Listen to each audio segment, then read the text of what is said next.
నీ జీవితంలో అద్భుతం చేయడానికి, నీ జీవితాన్ని మార్చడానికి, అవమానంలో నిన్ను ఘనతలోకి తీసుకుని వెళ్ళడానికి సిద్ధంగా ఉన్నాడు. నువ్వు సిద్ధమైన అద్భుతం పొందుకోవడానికి.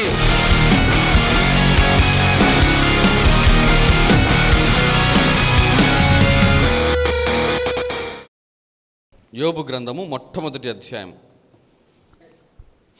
మొట్టమొదటి 3 వచనాలు చదవనమ్మా. మొదటి 3 వచనాలు చదవమ్మా. ఊజు దేశమునందు యోబు అను ఒక మనుష్యుడుండెను. యోబు అని ఒక మనుష్యుడు ఉండెను. అతడు యథార్థవర్తనుడును న్యాయవంతుడును అయ్యి దేవుని యందు భయభక్తులు కలిగి చెడుతనము విసర్జించిన వాడు. అతనికి 7 కుమారులను 3 కుమార్తెలను కలిగిరి. అతనికి 7,000 గొర్రెలను 3,000 ఒంటెలను 500 జతల ఎడ్లను 500 ఆడు గాడిదలను కలిగి బహుమంది పనివారును అతనికి ఆస్తిగా నుండెను. కనుక తూర్పు దిక్కు జనులందరిలో అతడే గొప్పవాడుగా ఉండెను. ఇతని గురించి లేఖనం ఏమంటుందంటే ఆ 3వ వచనంలో చదువుతారా? అతనికి 7,000 గొర్రెలను 3,000 ఒంటెలు 500 జతల ఎడ్లును 500 ఆడుగాడిదలు కలిగి బహుమంది పనివారును అతనికి ఆస్తిగా ఉండెను. కనుక తూర్పు దిక్కు జనులందరిలో అతడే గొప్పవాడుగా ఉన్నాడు. చూసారు, ఒక వ్యక్తిని దేవుడు ఏ విధంగా ఆశీర్వదించగలడంటే, తూర్పు దిక్కు ఉన్న జనులందరిలో, ప్రపంచం మొత్తంలో ఉన్న తూర్పు జనాభాలో ఉన్న అందరిలో అతని టైంలో అతనిని దేవుడు గొప్పవాడిగా చేశాడు. అంటే దేవుని యొక్క ఆశీర్వాదానికి మితి ఉండదమ్మా. దేవుడు ఆశీర్వదించడం మొదలు పెట్టాడంటే కుటుంబంలో గొప్పవాళ్ళగా కాదు, వంశంలో గొప్పవాళ్ళంగా కాదు, లేదంటే మన ఏరియాలో మనం గొప్పవాళ్ళంగా కాదు, కానీ మన ప్రాంతంలో కూడా గొప్పవాళ్ళం కాదు. కానీ ఇదిగో తూర్పు దిక్కున ప్రపంచంలో ఈస్టర్న్ సైడ్ మొత్తంలో యోబు టైంలో he was the richest man. దేవుడు ఆ విధంగా ఆశీర్వదించగల సమర్థుడు. అటువంటి దేవుణ్ణి మనం కలిగి ఉన్నాము. Come on now, give God some praise.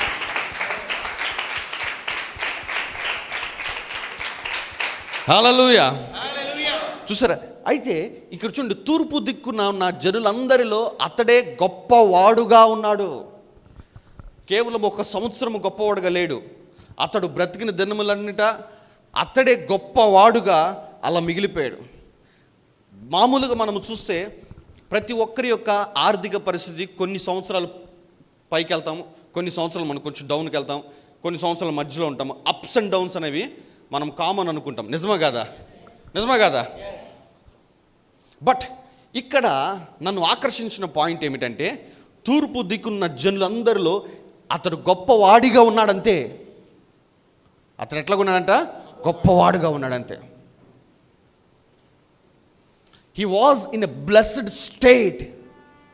యోబు ఆశీర్వదించబడటం మాత్రమే కాదు, కానీ ఆశీర్వదింపబడిన స్థితిలో ఉన్నాడు బ్రతికిన దినములన్నిట. ఈరోజు నేను దాని గురించి మాట్లాడదాం అనుకుంటున్నాను.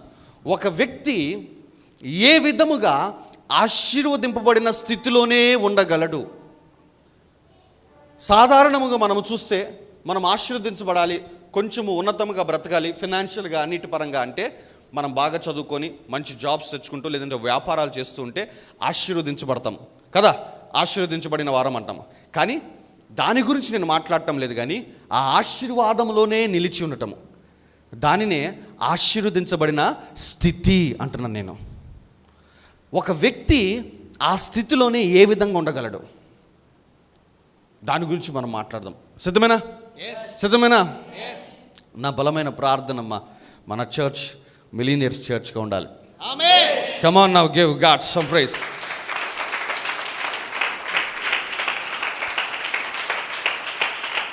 దేవుడు అటువంటి స్థితి ఇవ్వగలడా అంటే, ఇంకో ఇక్కడ యోబు దగ్గర నుంచి మనం నేర్చుకుంటున్నాము. తూర్పు దిక్కున జనులందరిలో అతడే గొప్పవాడుగా ఉన్నాడట. నీవు బ్రతికిన దినములన్నిట నీవే గొప్పవాడుగా ఉండువుగాక. ఆమేన్. హల్లెలూయా. సో ఈ యోబు ఆశీర్వదించబడటం మాత్రమే కాదు, కానీ ఆశీర్వదించబడిన స్థితిలో ఉన్నాడు. ఆశీర్వాదం 3 రకాలమ్మా. ఆశీర్వదించబడటం అనేది 3 రకాలుగా ఉంటుంది. ఇది ఇలాగే పెట్టేసేయండి ఒకసారి. ద్వితీయోపదేశకాండం కలండి. మళ్ళీ దీని దగ్గరికి వద్దాము, ద్వితీయోపదేశ కాండంకి వెళ్దాం ఒకసారి. ఆశీర్వదించబడటము 3 లెవెల్స్లో ఉంటుంది. ద్వితీయోపదేశ కాండము 8వ అధ్యాయం తీసారా? ద్వితీయోపదేశ కాండము 8వ అధ్యాయము 12వ వచనము 13వ వచనం చదవండమ్మా. నీ పశువులు నీ గొర్రె మేకలను వృద్ధి అయ్యి, నీ పశువులు నీ గొర్రె మేకలు వృద్ధి అయ్యి, నీకు వెండి బంగారములు విస్తరించి నీకు కలిగినదంతయు వర్ధిల్లినప్పుడు. చూసారా, ఒకే వచనంలో ఆశీర్వాదం యొక్క 3 లెవెల్స్ని దేవుడు పొందుపరిచాడు. ఏంటంట? మొట్టమొదటి ఏంటంటే అభివృద్ధి అంట, రెండవది విస్తరించబడటం అంట, మూడవది ఏంటంట? వర్ధిల్లటం అంట. అర్థమవుతుందా? ఒకే వచనంలో ఆ ఆశీర్వాదము గురించి 3 విధములుగా రాశాడంటే నేను నమ్ముతున్నానమ్మా, అది 3 లెవెల్స్ ఆఫ్ బ్లెస్సింగ్ అని నేను నమ్ముతాను. మొదటిది ఏంటి చెప్తారా? చెప్పండి, ఏంటండి? అభివృద్ధి. రెండోది ఏంటి? విస్తరించడం. పెద్దగా చెప్పాలా? విస్తరించడం. వెనకోళ్ళు కూడా చెప్పాలా? మూడవది ఏంటి? మరి యోబు గ్రంథంకి వెళ్ళిపోదాం. సో ఆశీర్వాదము 3 దఫాలుగా లేదంటే 3 లెవెల్స్లో ఉంటుంది అని ద్వితీయోపదేశ కాండంలోంచి దేవుడు మనకి తెలియపరుస్తున్నాడు. ఇక్కడ యోబు వర్ధిల్లని స్థితిలో ఉన్నాడు, అంటే ఆశీర్వదించబడిన స్థితిలో అలా ఉండిపోతున్నాడు. ఎంతకాలం ఉన్నాడంటే తాను బ్రతికిన దినములన్నిట మాత్రమే కాదు కానీ తన తర్వాత తరములు కూడా ఆ తూర్పు దిక్కున్న జనులందరిలో గొప్పవారుగా బ్రతుకుతున్నారు. ఇటువంటి స్థితిలోనే అతని కుటుంబం అంతా ఉండటానికి ఏమి చేశారో ఈ దినం మనం నేర్చుకుందాం. అతను చేసిందే మనము చేస్తే మనము దీవించబడతాము. హల్లెలూయా. అర్థమవుతుందా మీకు ఆ మాట? సో చదువుదామమ్మా. 6వ వచనం చదవండమ్మా. మొదటి అధ్యాయం 6వ వచనం చదవండమ్మా. దేవదూతలు యెహోవా సన్నిధిని నిలుచుటకై వచ్చిన దినం ఒకటి తటస్థించెను. ఆ దినమున అపవాది అగువాడు వారితో కలిసి వచ్చెను. యెహోవా నీవు ఎక్కడ నుండి వచ్చితివని వాడిని అడుగగా, అపవాది భూమి మీద ఇటు అటు తిరుగులాడుచు అందులో సంచరించుచు వచ్చితినని యెహోవాకు ప్రత్యుత్తరం ఇచ్చెను. అందుకు యెహోవా, నీవు నా సేవకుడైన యోబు సంగతి ఆలోచించితివా? అతడు యథార్థవర్తనుడును న్యాయవంతుడును అయి దేవుని యందు భయభక్తులు కలిగి చెడుతనము విసర్జించిన వాడు, భూమి మీద అతని వంటి వాడెవ్వడునూ లేడు అని అడుగగా, అపవాది యోబు ఊరకయే దేవుని యందు భయభక్తులు కలిగిన వాడాయన, నీవు అతనికిని అతని ఇంటి వారికిని అతనికి కలిగిన సమస్తమునకును చుట్టూ కంచె వేస్తివి కదా. నీవు అతని చేతి పనిని దీవించుచుండుట చేత అతని ఆస్తి దేశములో బహుగా విస్తరించి ఉన్నది. చాలండి. చూసారా, ఒకానొక దినమున పరలోకములో దేవదూతలందరూ దేవుని ఎదుట నిలబడే ఒక దినం వచ్చింది. ఆ దినమున సాతాను కూడా దేవుని ఎదుట నిలబడ్డాడు. సాతానుని దేవుడు చూచి, నువ్వు ఎక్కడి నుండి వచ్చావు అంటే, భూమి మీద ఇటు అటు తిరుగులాడుతూ వచ్చాను నేను అని చెప్పన్నాడు. ఎప్పుడైతే సాతాను భూమి అన్న పేరు ప్రస్తావన చేశాడో దేవుని ఎదుట, దేవుడికి ఈ భూమిలో గుర్తొచ్చిన వ్యక్తి ఎవరంటే యోబు. ఆ యోబు గురించి దేవుడు అంటున్నాడంటే, అతని వంటివాడు ఇంకెవడనూ లేడు చూసావా అని చెప్పి అనగానే వెంటనే సాతాను మాట్లాడుతున్న మాట చూడండి. ఊరకే అతడు నీ యందు భయభక్తులు కలిగి ఉంటున్నాడా? నీవు అతనికి అతని ఇంటికి కంచె వేశావు, అతని చేతి పనిని ఆశీర్వదిస్తున్నావు కదా. అంటే ఏమంటున్నాడంటే, ఒక మాటలో చెప్పాలని సాతాను, నువ్వు గనక బ్లెస్సింగ్ చేయటం ఆపేసే, యోబు నిన్ను సేవించటము ఆపివేసేస్తాడంటున్నాడు. బాధాకరమైన విషయం ఏంటంటే, ఈరోజున క్రైస్తవులు అనేక మంది కూడా దేవుని యొద్దకు ఎట్లా వస్తున్నారు, ఏ విధంగా వస్తున్నారంటే ఈ విధంగానే. దేవుడు ఆశీర్వదిస్తాడు, దేవుడు స్వస్థపరుస్తాడు, దేవుడు శాపాలను కొట్టివేస్తాడు, ఇలా రకరకాలైన దీవెనలు చూచుకొని ప్రభువుని సేవిస్తున్నాము. అపవాది అదే అంటున్నాడు. ఏమంటున్నాడు? మరలా చదవము. అపవాది 9వ వచనము. అపవాది యోబు ఊరకయే దేవుని యందు భయభక్తులు కలవాడాయన. యోబు ఊరకనే దేవుడు చూసారు, ఊరకనే అంత భయభక్తులు కలిగి ఉంటున్నాడా? కాదు అంటున్నాడు. ఏమంట? నీవు అతనికిని అతని ఇంటి వారికిని నువ్వు అతన్ని కాపాడుతున్నావు, అతనికి కలిగిన సమస్తమునకు చుట్టూ కంచె వేస్తివి కదా. అంటే ఏమన్నావు? నువ్వు అతన్ని కాపాడుతున్నావు. రెండోది, నీవు అతని చేతి పనిని దీవించుచుండుట చేత అతని ఆస్తి దేశంలో బహుగా విస్తరించి ఉన్నది. చూసారా, యోబు మీద అపవాది వేస్తున్న నెపము చూడండి. ఊరకనే భయభక్తులు కలిగి ఉన్నట్ల నువ్వు దీవిస్తున్నావు కాబట్టి ఉంటున్నాడు. అదే నువ్వు దీవించను అంటే యోబు నిన్ను విడిచిపెట్టేస్తాడు అని చెప్పేసి ఒక సవాల్లాగా ఆరోపణ చేస్తున్నాడు. సంగమా, నేను చెప్తున్నానమ్మా, మనము అటువంటి స్థితిలో ఉండాల్సిన వాళ్ళం కానే కాదమ్మా. మనము దేవుడు ఇచ్చినా ఇవ్వకపోయినా ఏ స్థితిలో ఉన్నా ఆయనను సేవించే వారముగా మనం ఉండాల్సిందే. నేను నా ఇంటి వారు యెహోవాను సేవించు. ఎప్పుడు అన్నీ బాగున్నప్పుడు కాదు, ఏమి బాగానప్పుడు కూడా ప్రభు మార్గమును విడిచిపెట్టే వారముగా ఉండకూడదు.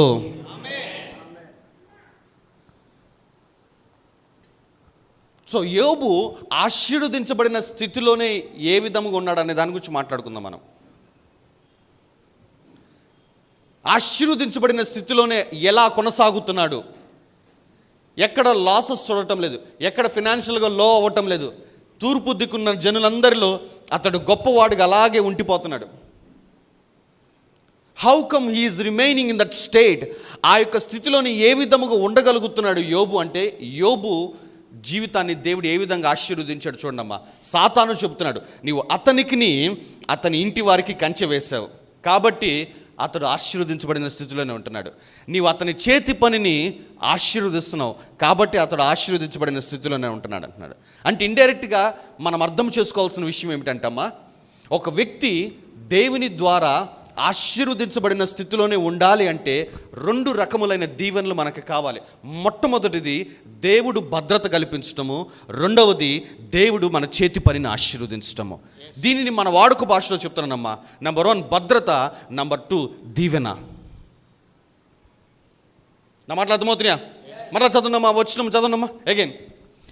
అపవాది యోబు ఊరకయ్య దేవుని యందు భయభక్తులు కలవాడు ఆయన, నీవు అతనికిని అతని ఇంటి వారికిని అతనికి కలిగిన సమస్తమునకును చుట్టూ కంచె వేస్తేవి కదా. చూసారా ఏం చేశాడంటే, దేవుడు చుట్టూ కంచె వేసి కాపాడుతున్నాడు కాబట్టి అతడు ఆశీర్వదించబడిన స్థితిలోనే ఉంటున్నాడు. అదే ఆ కంచె తీస్తే అతని డౌన్ఫాల్ స్టార్ట్ అయిపోతుంది.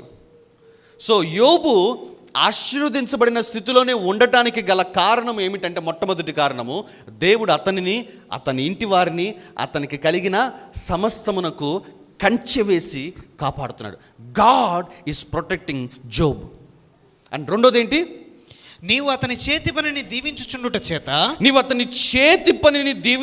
చేత అతని ఆస్తి దేశంలో బహుగా విస్తరించి ఉన్నది. చూసారా, చేతి పని, అతడు చేస్తున్న ఉద్యోగాన్ని దేవుడు దీవిస్తున్నాడు. మీరందరూ ఉద్యోగాలు చేస్తున్నారమ్మా, మీతోనే నేను మాట్లాడుతున్నానమ్మా. దేవుడు నీ చేతి పనిని ఆశీర్వదిస్తున్నాడా లేదో నీవే ఒకసారి స్వయం విమర్శ చేసుకోవాలి. సంవత్సరాలు దొర్లుతున్న అదే జీతము తీసుకుంటున్నావు అంటే దేవుడు నీ చేతి పనిని ఆశీర్వదించడం లేదు అని అర్థం అంతే. ఎందుకంటే దేవుడు చేతి పనిని ఆశీర్వదిస్తున్నాడంటే నీ ఆదాయము క్రమక్రమంగా అభివృద్ధి చెందుతూ ఉండాల్సిందే. పోయిన వారం మనం మాట్లాడుకున్నాం, నెల కాపు కాస్తామని చెప్పేసి. సంవత్సరాలు మనం ఒకే ఆదాయంలో ఉంటున్నాము, ఒకే గృహములో ఉంటున్నామంటే there is something happened in the realm of the spirit. ఆత్మలోక పరిధిలో ఏదో జరిగింది. అదేమి జరుగుతుందంటే దేవుని దీవెన మనకు రాకుండా అడ్డుపడుతుంది. సో ఒక వ్యక్తి ఆశీర్వదించబడిన స్థితిలోనే ఉండాలి అంటే 2 కారణాలు ఉంటాయి. ఏంటంటే, మొట్టమొదటిది దేవుడు అతని చేతి పనిని ఆశీర్వదించాలి, రెండవది ఏంటి, దేవుడు అతనిని కాపాడుతూ ఉండాలి. ఈ 2 దీవెనలు మనకి రావాలి అంటే, ఈ 2 రకాల ఆశీర్వాదాలు మన మీద ఉండాలి అంటే, ఈ దీవెనలకు కావాల్సిన అర్హతలు మనము ఫుల్ఫిల్ చేయాలమ్మా. ఈ దీవెనలకు కావాల్సిన అర్హతలు మనం ఫుల్ఫిల్ చేయాలి. నేను ఎప్పుడు చెప్తానే ఉంటానమ్మా, దేవుని యొక్క ప్రేమ షరతులు లేనిది, కానీ దేవుని ఆశీర్వాదము షరతులతో కూడుకున్నది. సో దేవుని యొక్క ఆశీర్వాదం మన మీద ఉండి మనము దీవించబడిన స్థితిలోనే ఉండాలి అంటే కొన్ని షరతులు ఉంటాయి. ఆ 2 షరతుల్ని ఈరోజు నేను మీ ముందు ఉంచి మిమ్మల్ని ఆ విధముకి నడిపించాలి. ఎందుకంటే మీ పట్ల నాకున్న దర్శనం ఏమిటంటే, మీరందరూ మీ యొక్క ఆర్థిక పరిస్థితుల్లో మీ పితరులు ఎవరు చూడని సమృద్ధిని మీరు చూడాలని చెప్పేసి నా ప్రార్థన. మీ పితరులు ఎవ్వరు చూడని ఆదాయం, మీ పితరులు ఎవరు చూడని సమృద్ధి మీరు చూడాలి. హల్లెలూయా. సో మొట్టమొదటిగా చేతి పనిని దీవించడం చేత అతని ఆస్తి దేశములో బహుగా విస్తరించినది. మొట్టమొదటిగా అది చూద్దాము. ప్రొటెక్షన్ గురించి తర్వాత మాట్లాడుకుందాం. మొట్టమొదటిగా అది చూద్దాం. చూడండి, మరలా చదువున్న మా వచ్చినము, నీవు అతని చేతి పనిని దీవించుచుండుట చేత అతని ఆస్తి దేశములో బహుగా విస్తరించును. సో ఒక వ్యక్తి యొక్క చేతి పనిని దేవుడు ఎప్పుడు దీవిస్తాడు? ఎందుకంటే దేవుడు చేతి పనిని దీవిస్తే అతని ఆస్తి దేశంలో విస్తరించిద్దని రాయబడి ఉంది. సో ఆస్తి విస్తరించబడాలంటే చేతి పని మీద దీవెన ఉండాలి. చేతి పని మీద దీవెన ఉండాలంటే మనం ఏదో చేయాలి. అర్థమవుతుందా మీకు నా మాట? ఆస్తి విస్తరించబడాలంటే చేతి పని మీద ఏముండాలి? దీవెన ఉండాలి. దీవెన ఉండాలంటే ఆ దీవెనకు నియమించబడిన ఆ షరతును మనము ఫుల్ఫిల్ చేయాలి. సో ఎప్పుడు దేవుడు ఒకని చేతి పనిని ఆశీర్వదిస్తాడంటే ద్వితీయోపదేశ కాండం వెళ్ళిపోదాము. ద్వితీయోపదేశ కాండము 14వ అధ్యాయం. నా మాటలు అర్థమవుతున్నాయా? అందరు ఇక్కడే ఉన్నారా? ఏమన్నా నేర్చుకుంటున్నారా? ద్వితీయోపదేశ కాండము 14వ అధ్యాయం 28, 29 వచనాలు చదవండి అమ్మా. నీ దేవుడైన యెహోవా నీవు చేయు నీ చేతి పని అంతటిలోను నిన్ను ఆశీర్వదించున్నట్లు. చూసారా, నీ దేవుడైన యెహోవా నీవు చేయు నీ చేతి పని అంతటిలో నిన్ను ఆశీర్వదించున్నట్లు 3 సంవత్సరములకు ఒకసారి. చూసారా, ఎప్పుడు దేవుడు చేతి పనిని ఆశీర్వదిస్తాడంటే అదిగో ఇప్పుడు చదువుతున్న వచనం చెప్తుంది చూడండి. 3 సంవత్సరములకు ఒకసారి. ఆ ఏట 3 సంవత్సరములకు ఒకసారి ఆ ఏట నీకు కలిగిన పంటలో 10వ వంతు బయటకు తెచ్చి నీ ఇంట ఉంచవలెను.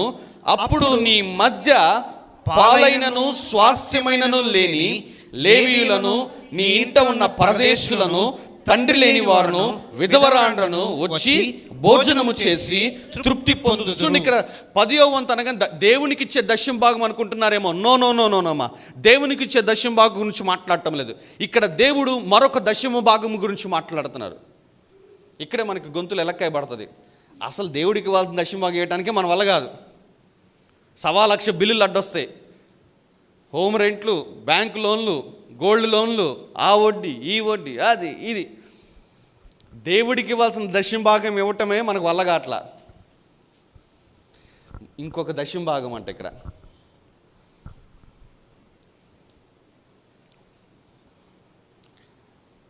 కానీ ఈ దశమ భాగమును తీసేవాడి చేతి పని మీదే దేవుని దీవెన ఉంటుందని స్పష్టంగా రాయబడుతుందమ్మా.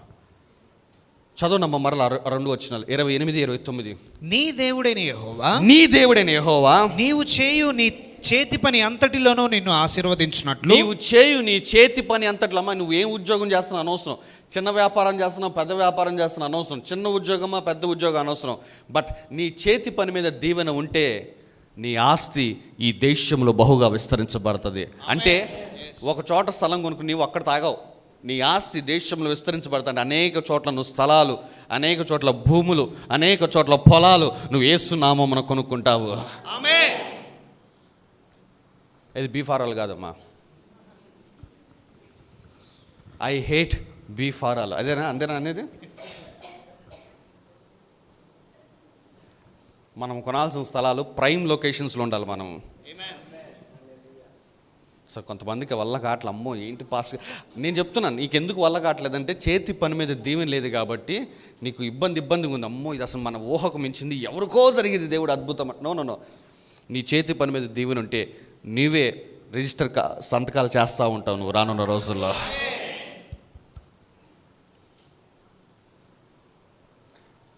నీవు చేయు నీ చేతి పని అంతటిలో నిన్ను ఆశీర్వదించినట్లు 3 సంవత్సరములకు ఒకసారి ఆ ఏట నీకు కలిగిన పంటలో 10వ వంతు బయటకు తెచ్చి నీ ఇంట ఉంచవలను. చూసారా, ఇది సంఘానికి తీసుకురావాల్సింది కాదమ్మా, ఇది నీ ఇంట్లోనే ఉంచాల్సిందా 10వ వంతు. ఇది నీ ఇంట్లో ఉంచి నువ్వేం చేయాలి, లేదా నీ బ్యాంక్ అకౌంట్లో ఉంచి నువ్వేం చేయాలి, లేదా నీ పర్సులో ఉంచి నువ్వేం చేయాలంటే లేవీయులు విధవరాండ్రు. చదవమా వచనం చదువు. అప్పుడు నీ మధ్యను పాలైనను స్వాస్థ్యమైనను లేని, నీ మధ్య పాలైనను స్వాస్థ్యమైనను లేని లేవీయులను నీ ఇంట ఉన్న పరదేశులు తండ్రి లేని వారు విధవరాండ్రును వచ్చి భోజనము చేసి తృప్తి పొందుదురు. చూసారా, ఎప్పుడైతే నువ్వు ఇతరుల గురించి ఆలోచించే వ్యక్తిగా ఉండి నీ కష్టార్జితంలో వాళ్ళకు కూడా కొంత భాగము పక్కన పెడతావో, సంగమా, నీ యొక్క హృదయాన్ని దేవుడు చూచి నీ చేతి పని మీద దేవుని దీవెన విడుదల చేస్తాడు. ఇంకా గట్టిగా.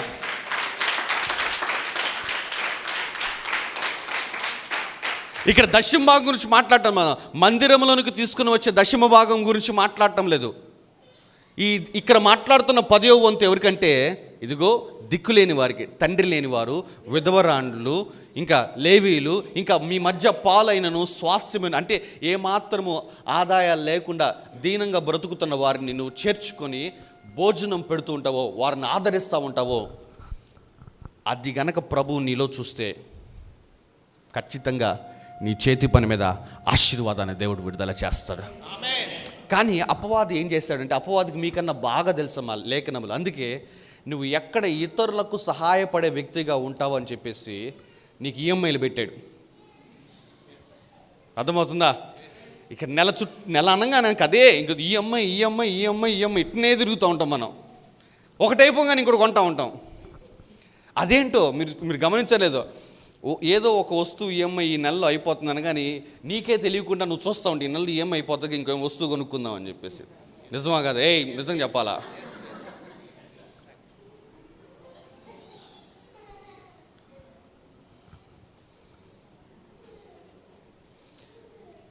అపవాదైన వాడు నీకు తెలియకుండానే నీ గురించి నువ్వు ఆలోచించుకునేటట్టుగా నీ మనస్సుని అలా మలిచేసేసాడు. చిన్నగా ఎప్పుడైనా ఇతరులకు నువ్వు సహాయపడాలన్న ఆలోచన వచ్చినా నీకు వెంటనే ఏమొస్తుందంటే, నేను అవి కట్టుకోవాలి కదా, ఇవి కట్టుకోవాలి కదా అని చెప్పేసి ఆగిపోయి ఇతరులకు నువ్వు ఇవ్వటంలో వెనకడుగు వేస్తున్నావు. తద్వారా నీ ఈఎంఐలు అయితే నువ్వు కట్టుకుంటున్నావు, కానీ నీ చేతి పని మీద దేవుని దీవెన లేకుండా పోతుంది. సంగమ, ఇక్కడున్న ప్రతి ఒక్కరు నేను చెప్తున్నానమ్మా, నీకు ఇస్తున్న ఆదాయము కేవలం నువ్వు నీ కుటుంబం తినడానికి మాత్రమే అని అనుకుంటే నీ అంత పిచ్చివాడు ఎవడుండడు. నీ కుటుంబము బతకటం కోసం నీకు దేవుడు ఆదాయం ఇస్తున్నానంటే నో, నీ కుటుంబంతో పాటు దిక్కులేని వారిని కూడా నీవు బ్రతికించటము అనేది ఉంది చూసావా, ఫర్ దట్ దానికోసమే దేవుడు నీకు ఆదాయాన్ని ఇస్తున్నాడు. నీ ఫినాన్స్ వెనక దేవుని యొక్క పర్పస్ ఇదే. నీ ఆదాయము వెనక దేవుని ఉద్దేశం ఏమిటంటే, నీవు నీ కుటుంబం మాత్రమే తృప్తిగా జీవించడం మాత్రమే కాదు, కానీ ఇదిగో విధవరాండ్రు, తండ్రి లేనివారు, దీనులు, అభాగ్యులు బయట ఉంటారు సవా, వారికి కూడా నువ్వు ఖర్చు పెట్టడం అనేది. ఎప్పుడైతే ఇతరుల కొరకు నీ కష్టార్జితాన్ని తీసి నువ్వు ఇతరులకు సహాయపడుతూ ఉంటావో, సంగమని నేను చెప్తున్నాను, అది చిన్న ఉద్యోగమైనా అది పెద్ద ఉద్యోగమైనా నీ చేతి పని మీద దేవుని దీవెన ఉంటుంది. ఈ దేశంలో నీ ఆస్తి విస్తరించబడుతుంది.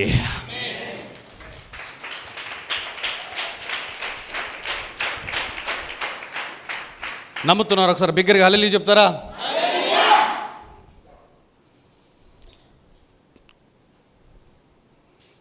వెళ్ళండమ్మా, యోబు గ్రంథంకి వెళ్ళండమ్మా. మొట్టమొదటి అధ్యాయం, నాకు ఆ మాట బాగా బలి నచ్చింది. యోబు గ్రంథం మొట్టమొదటి అధ్యాయం 10వ వచనము చివరి భాగం.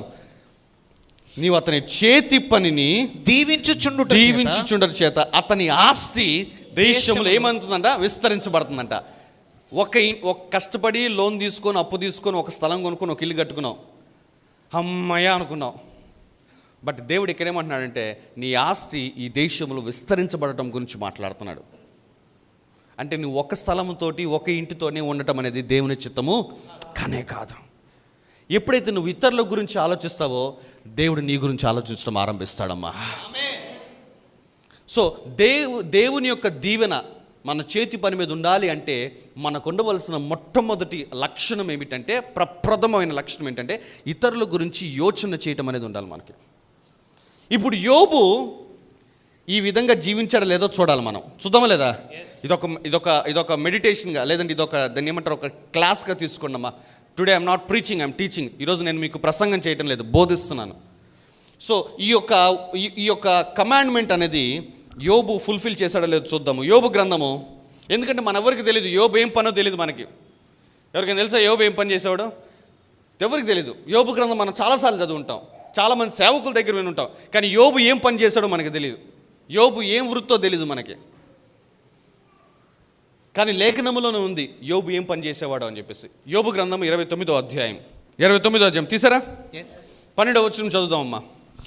ఏలయనగా మొర్రపెట్టిన దీనులను తండ్రి లేని వారిని సహాయము లేని వారిని నేను విడిపించి తిని. చూసారా, యోబు తన జీవితంలో చేసిన పనుల గురించి మాట్లాడుతున్నాడు. ఏమంటున్నాడంటే, నా దగ్గరకు వచ్చి మొర్రపెట్టిన ఏంటంట, దీనులను, తండ్రి లేని వారిని, సహాయము లేని వారిని నేనేం చేశాను, విడిపించి తిని. చూసారా, తర్వాత ఇంకా నశించుటకు సిద్ధమై ఉన్న వారి దీవెన నా మీదకి వచ్చును. విధవరాండ్ర హృదయమును సంతోషపెట్టాను. నేను నీతిని వస్త్రముగా ధరించుకుని ఉంటిని కనుక అది నన్ను ధరించెను. నా న్యాయ ప్రవర్తన నాకు వస్త్రమును పాగాయు ఆయను. గ్రుడ్డివారికి నేను కన్నులనైతిని, కుంటివారికి పాదములనైతిని, దరిద్రులకు తండ్రిగా ఉంటిని. చూసారా, గుడ్డివారికి నేను కన్నునైతిని, కుంటివారికి పాదములనైతిని, దరిద్రులకు తండ్రిగా ఉంటిని, ఎరుగని వారి వాద్యమును నేను శ్రద్ధగా విచారించి తిని, దుర్మార్గుల దవడ పళ్లను ఓడగొట్టి తిని, వారి పళ్లలో ఉన్న దోపుడు సొమ్మును లాగివేసి. చూసారా, ఇదంతా చదువుతుంటే మీకు అర్థం అవ్వాలి యోబు ఏ వృత్తితో చేసేవాడు అని చెప్పేసి. ఏం వృత్తి? He might be a lawyer. అతను ఒక లాయరో జడ్జి అయి ఉండాలి. ఇంకా మీకు స్పష్టంగా చెప్పనా, ఇదే అధ్యాయంలో 7వ వచనం చదవమ్మా. 29:7. పట్టణపు గుమ్మమునకు నేను వెళ్ళినప్పుడు రాజవీధిలో నా పీఠము సిద్ధపరచుకున్నప్పుడు ఏం చేశాడంటే, రాజవీధిలో నా పీఠము, నా అధికారం నేను సిద్ధం చేసుకుని కూర్చున్నాను. అంటే వ్యాజ్యములను తీర్చేవాడు. He must be a judge. ఒక లాయరు ఒక జడ్జి స్థానంలో కూర్చుని, అంటే ఊరికి పంచాయతీ తీరుస్తూ ఉంటారు చూసావా, అది. తనకి దేవుడిచ్చిన ఆ యొక్క స్థానమును అతడు దేని కొరకు వాడుకున్నాడంటే, మొర్రపెట్టిన దీనులకు, 12వ వచనం, మొర్రపెట్టిన దీనులకు, తండ్రి లేని వారికి, సహాయం లేని వారికి, ఇదిగో విధవరాండ్ర హృదయమును సంతోషపడి. చూసారా, దేవుడు తనకిచ్చిన ఆ స్థానమును అతడు దేని కొరకు వాడాడు అంటే, కేవలము తన కుటుంబం బ్రతకటం మాత్రమే కాదు, కానీ దీనులకు, తండ్రి లేని వారికి, సహాయము లేని వారికి, విధవరాండ్రకు అతడు ఉపయోగించాడంట. ఇంతక యెహోవా చేతి పని మీద దీవెన ఉండాలంటే ఏం చేయాలి మనము? దీనులను, దరిద్రులను, విధవరాండ్లను, ఇదిగో పరదేశులను మనము ఆదరించాలని చెప్పేసి. అర్థమవుతుంది మీకు? యోబు ఎందుకు ఆశీర్వదించబడిన స్థితిలోనే ఉన్నాడంటే, ఆ స్థితికి కావాల్సిన షరతులన్నీ ఫుల్ఫిల్ చేస్తున్నాడు తన జీవితంలో. తను న్యాయము తీర్చేవాడుగా ఉన్నాడు కదా అని చెప్పేసి లంచములు పుచ్చుకోను, ఇంకొకటి చేసి అన్యాయంగా లేడు. తను కూర్చున్న ఆ యొక్క స్థానములో ఇదిగో దీనుల పక్షముగా అతడు చేసిన కార్యములు అతడు మాట్లాడుతున్నాడు. చూడండి, మొరపెట్టిన దీనులను, తండ్రి లేని వారిని, సహాయము లేని వారిని నేను సహాయం చేశాను. ఏమంటున్నాడంటే, గుడ్డివారికి నేను కన్నునయ్యాను, కుంటివారికి పాదమునయ్యాను, దరిద్రులకు తండ్రిగా ఉన్నాను. ఇదిగో చూడండి, ఆ తర్వాత మార్చండి, ఎరుగని వారి వ్యాజ్యం నేను శ్రద్ధగా విచారించి వారికి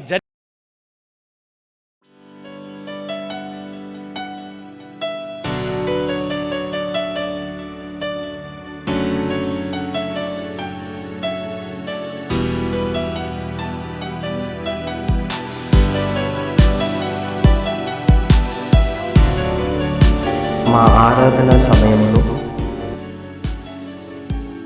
ఉదయం 10 గంటలకు